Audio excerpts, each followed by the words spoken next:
Hey guys, welcome to another video, and today pupunta tayo sa isang tindahan na medyo bago lang. I think last year lang yata siya nakilala or last year, I'm not sure. Pero it's a fairly new store. Isa siyang hindi siya supermarket. Para siyang mga convenience store. Katulad ng mga Alfamart or mga ganon, pero mas mura ang tinitinda nila dito compared dun sa ibang mga tindahan. Para siyang kabuti, bigla siyang naglalabasan kung saan. So tara, samahan nyo ako, puntahan natin ang Dali at tignan natin kung ano-ano ang mga tinitinda nila doon na pwede natin makita as an alternative dun sa mga items na binibili natin na medyo may kamahalan sa ibang mga tindahan. Alright, tara, punta tayo sa Dali.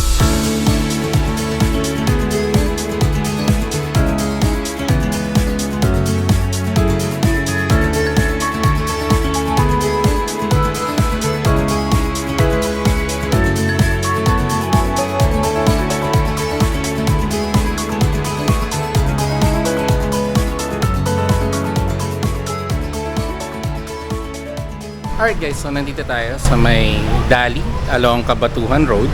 So malapit to sa may Natividad Phase 3. So first off, dito lang muna tayo sa labas. Meron tayo nakikitang kiosk dito sa may likod.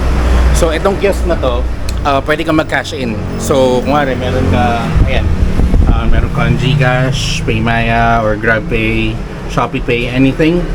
Ayan, nandito rin naman meron din silang instructions.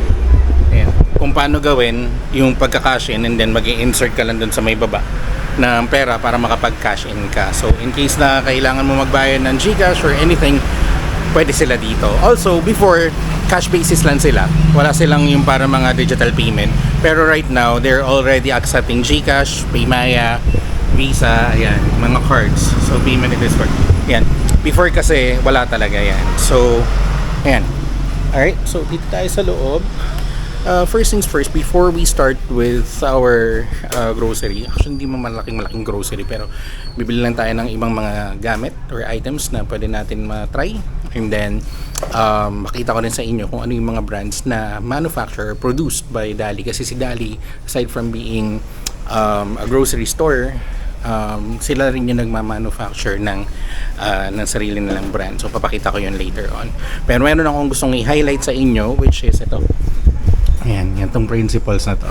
So, they have the we buy, we guarantee, we save and everything. Pero ang pinaka gusto ko dito is this part.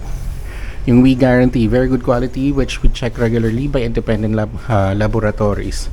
So, for this one, ngayon ko lang nalaman, actually, dati na ako bumibili sa Dali, pero ngayon ko lang nalaman na kapag meron ka palang isang item or any items na binili mo, tapos hindi ka satisfied with the taste or with the product itself, babalik mo lang sa store, sa Dali mismo, dali mo yung resibo mo, and then they can have it refunded. Hindi yung replaced, refunded. Refund nila yung pera mo pabalik sa'yo without any questions asked. Pero syempre, kung wari, no, drinks, no, huwag mo naman ubusin. Tapos sabihin mo, hindi masarap. No? Siguro, wari, 1.5 yung drinks or yung tig for 500 ml, siguro partially. And then if you really don't like it, then balik ka dito, balik mo sa kanila, pakita mo yung resibo, then they can have it refunded back to you. I mean, your money back to you. Alright? So tara, pasok tayo, check natin yung mga items.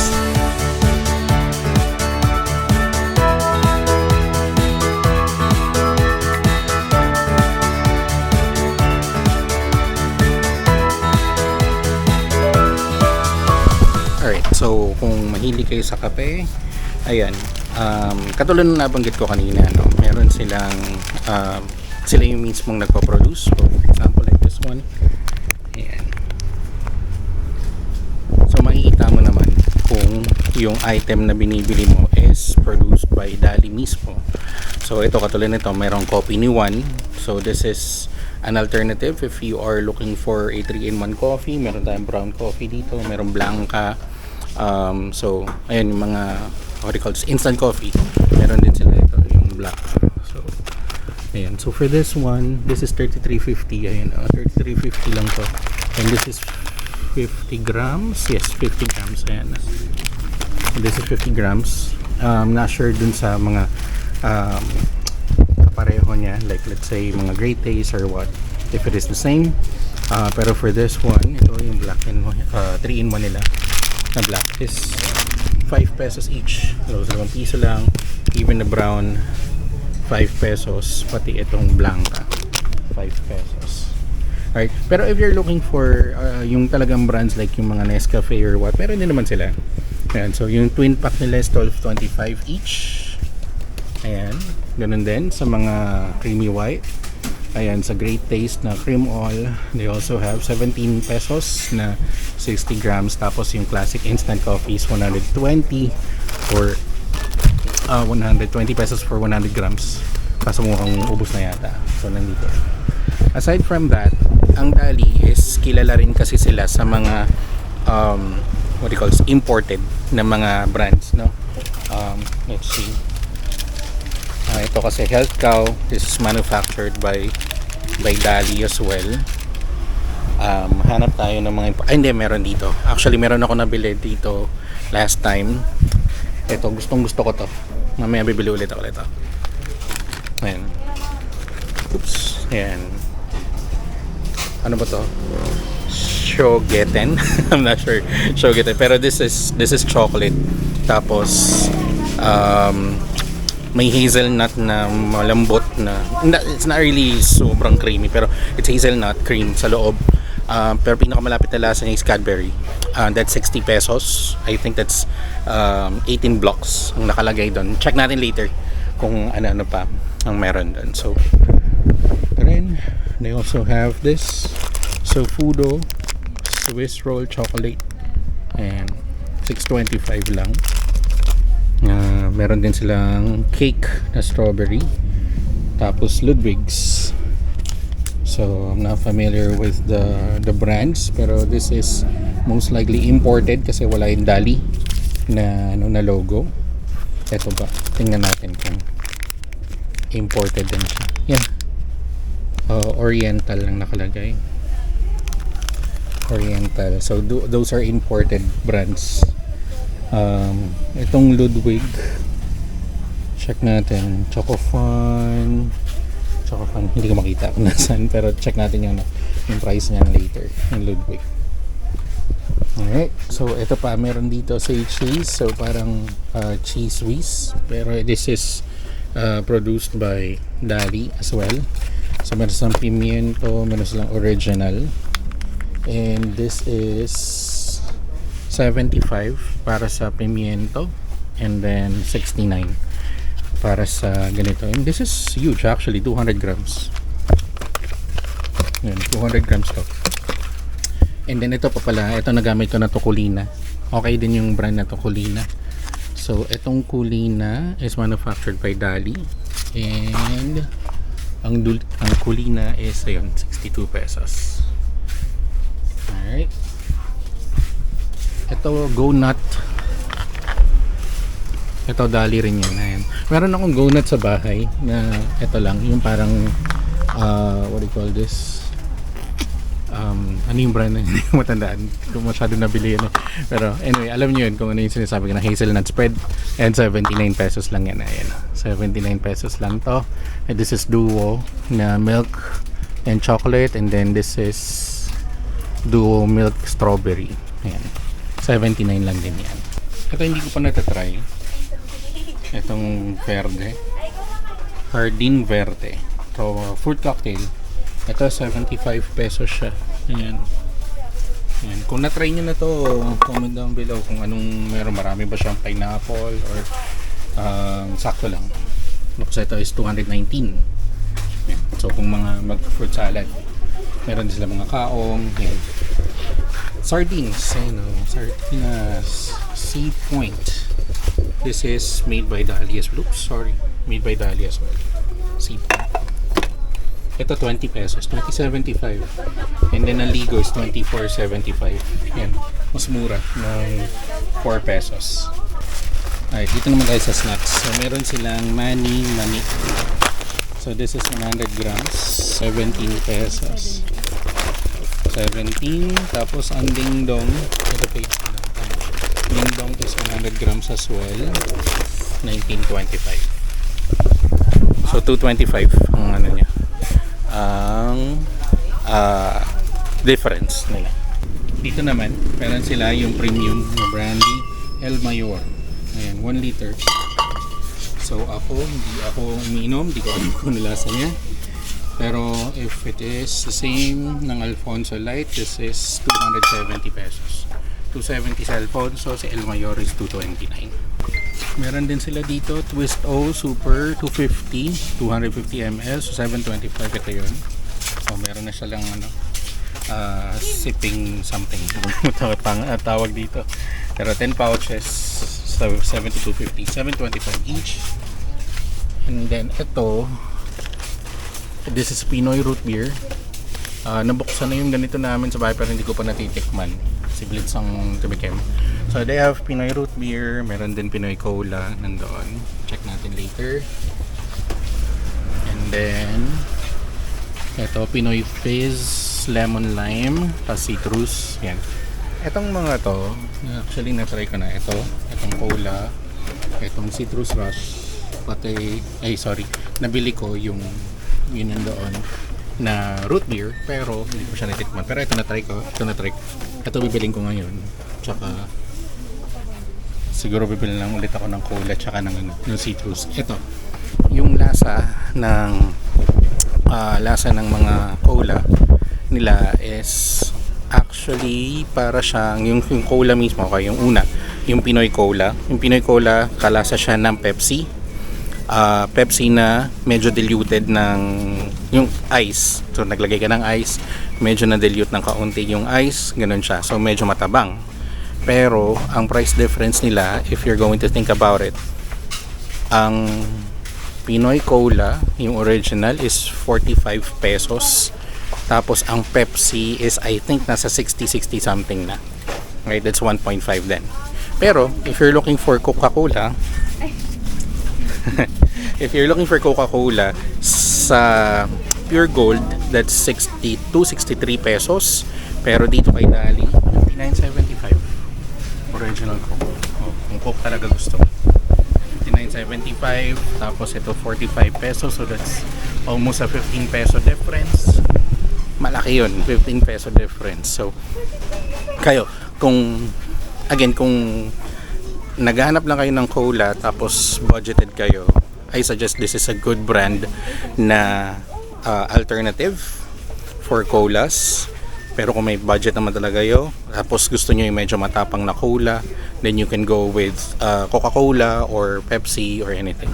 By the way, yung citrus rush pala, ito, this is like Mountain Dew. Ganun din. Ganun yung lasa niya. Medyo mas matabang lang ng kaunti. Yung parang nalagyan lang ng tubig. Ganun yung style niya. Tapos dito, meron din silang mga dressed chicken na yan. 155 for a dressed chicken. So that's 1 kilo. Tapos meron din silang chicken wings, 95 pesos. Nandito lang yan. So per pack na yan. Naka per pack. Meron din sila yung mga ganito. Ayan. Kasing na 500 grams. It's 139. Ayan. So that's basically 278 per kilo na kasing. Mura yun para kasi nasa 290 yata per kilo ang kasing. They also have Liempo. Liempo is 169. So that's 338 per kilo sa Liempo. Frozen, I think it's the same price din. Then meron din sila mga ground pork. Ayan. So meron sila beef cubes naman. Ayan. Dito beef cubes, and they also have mga bangus. Ayan. Alright, so ayan. Halos yung pinaka basic na mga items na kakailanganin mo, meron sila dito actually. So kung sakaling naghahanap nga kayo ng brands na pwede nyong substitute dun sa mga nabibili ninyo sa ibang grocery na medyo mahal at nagtitipid na kayo, then the brands that I mentioned earlier, ayun, definitely mga good brands na alternative. So ayan, kuha lang ako dun sa mga bibilin ko balikin ko kayo later. Alright, so ayan, napagbayad na tayo. So for this, ayan, merong dalawang soda, isang buns, tapos palaman, then apat na fish rolls, and then isang chocolate.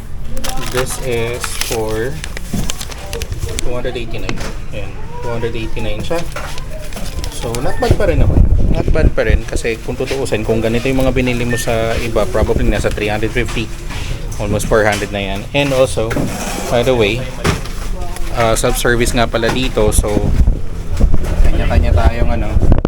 kanya-kanya tayong paglalagay ng mga pinamili dito sa mga bags. So ayan, bumili ka ng bag, then dito wala kang bagger, ikaw ang bagger mo. Alright? So kailangan pabag ko lang dito, tapos diretso tayo sa kotse, check natin yung iba. Alright guys, so dito na natin continue yung yung video. So ito yung nabili ko. Actually ininom na namin yung isang cola, yung parang puti. Tapos ang ang lasa niya is parang 7-Up. So yung white, kala ko nga parang Sprite para pala siyang 7-Up.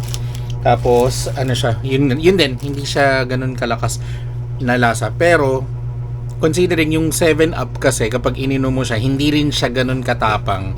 Ang difference lang nila, yung fizz mismo, yung parang pag ininom mo siya ng dire-diretso, di ba minsan masakit sa sa lalamunan.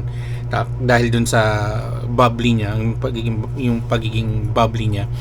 Ito, pag ininom mo siya, hindi masyadong ramdam yung yung carbonated niya, pagiging carbonated niya. So ayun, pero yung lasa pa rin naman syempre. And again, ang spread, say cheese, tapos buns. Ayan, bumili tayo ng buns. Tapos ito, so unahin natin itong Shogeten. Ewan ko mali. Hindi ko alam kung paano ipo-pronounce to. Pero, hindi ko na mabubuksan to kasi meron na ako nakabukas. Ayan. So, tulad nga nung nabanggit ko kanina, nagustuhan ko siya. And, yung lasa niya is para siyang Cadbury. So, pag inopen mo siya, of course, may parang siya, ganito. Medyo maliwanag. Anyway, parang basta ganito siya. Tapos yung first off, yung pagkaka-package niya, yayamanin. Yung itong niya. Siya. Hindi siya papel or hindi siya yung parang metallic. Hindi ko alam kung anong tawag dyan. Tapos yung itsura niya is ganito. Para siya mayroong mga chocolate cubes na nakaputol na. So hindi ka na mahihirapan putulin to para kainin isa-isa kasi nakaputol na siya. Ayan, ito na siya. So ayan, yan ang itsura niya. Yan. Tapos katulad nung nasa picture, pagka sarap siya. Yan, pagka kinain mo siya, meron siyang parang cream na nasa gitna. Ayan. Hindi ko sure kung nakikita nyo. Yan siya. Meron talaga siyang cream. Tapos yung cream na yun yung medyo lasang hazelnut. Pero again, pag kinain mo siya ng buo, kalasa siya ng yung classic na Cadbury. Ganun yung lasa. Masarap siya. Tapos bumili tayo nito. Ayan, yung Swiss roll, strawberry, pati yung Swiss roll na chocolate. Unahin natin yung chocolate.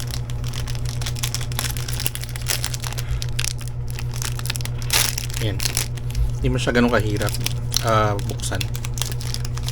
Okay, maliit lang siya. Yan lang siya. Para lang siyang parang daliri. Medyo mas maikse. So parang kasi nga ba ng pinky. Tapos ganito yung itsura niya. So again, this is just 6 kano ba to? 650 650 lang to 650 isa.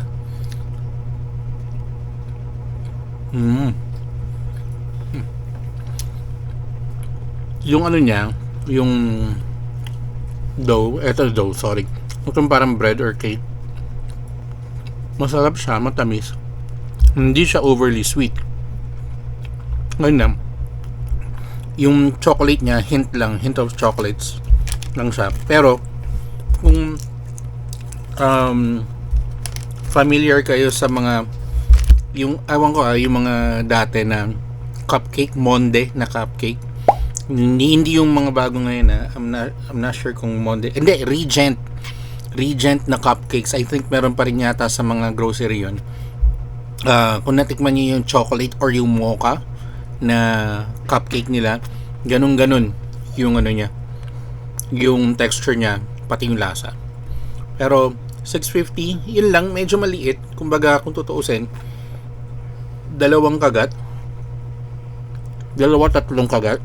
Nililiitan ko lang yung kagat, sorry. Pero yun nga, 2-3 kagat, ubos na kagad. Pero kung nagkikrave ka lang ng matamis, okay pa rin. Kasi kung cake ang hinahanap mo, tapos nasa labas ka lang, tindahan, ang pinakamalapit na pwede mong bilhin is fudgy bar, ba? Either fudgy bar or yung cream na bar, mga ganun din. Ano pa ba? Basta yung mga ganun. Pero magkano yun? 15, 18, yung iba overpricing, 20 pesos isa. Pero 650 sa Dali. Kung ilalabas to, ibebenta sa labas, probably mga 8, mga ganun. Not bad. At least mawawala na yan, yung cravings mo sa sa matamis. Next natin, ito, strawberry.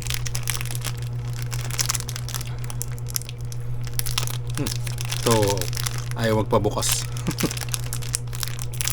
Ayan. Right? Amoy strawberry naman.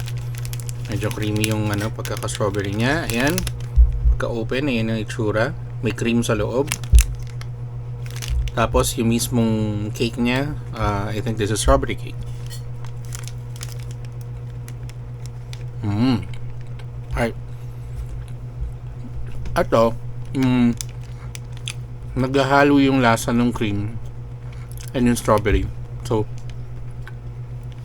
yung cream niya mismo, hindi siya ganun katamis. Wala siyang pagka-strawberry.